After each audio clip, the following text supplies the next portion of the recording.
Hi, and welcome back. In this episode, we're going to be covering section 5 of the first practice test. It's a critical reading section. So let's get started. So, the first question we have, again, is a sentence completion, and the sentence goes, known for her blank, Miranda eagerly welcomes anyone into her home, right?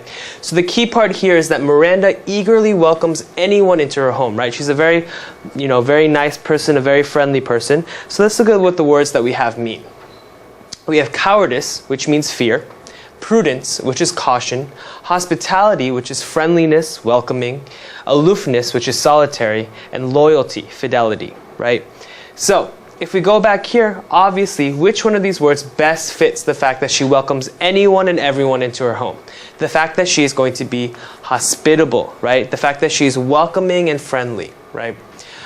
This is a fairly easy one. However, a lot of students do choose loyalty. Loyalty just means true, tested, honorable, devoted. It doesn't necessarily mean that you're going to let anyone into your house, right? You're only going to let the people that you are loyal to into your house, right? So it doesn't have the same meanings as hospitality, although they have many, similar traits as well. So still the best answer here is going to end up to be C, hospitality. Good. Let's move on to question number 2. Here, the sentence goes, not surprisingly, supporters of the governor's plan to set aside land for a forest preserve were disappointed when a court decision blanked the plan, right?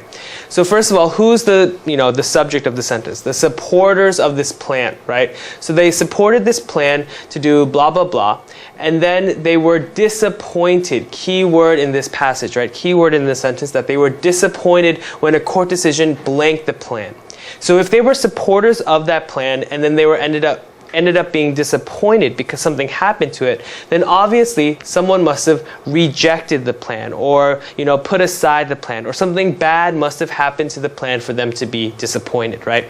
So let's look at the words that we have here to see if any of these convey this negative sense, right? So first of all, we have applauded, which means cheered, derailed, which is to go off track, acknowledged, which means to show recognition, permitted, to allow, and anticipated, to expect or something. Yep, exactly.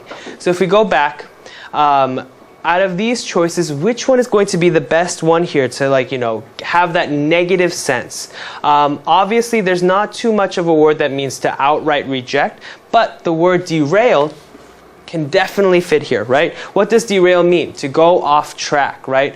So if these people were disappointed when a court decision derailed, they made the plan go off track, they kind of reversed it or changed it in a way, then the supporters are going to be disappointed again. Does everyone get that? Good. Let's move on to question number 3. Here, because playing a musical instrument increases brain activity, it is sometimes used as a blank to promote learning in children, right? So, first of all, we can analyze this. Musical instruments increase brain activity, right? So then it's going to be used as what to promote learning in children? Probably some sort of tool or some sort of, thing that, increases promoting learning in children. So let's look at what the words that we have here mean. Condition, which is state or circumstance, highlight, which means to emphasize, stimulate, which means to activate, energize, and cause, and dictum, which is a saying, respite, which means rest, right? So again, looking at the words that we have here, the best word to put in is going to be stimulus, right? Because it increases brain activity. It's going to then be used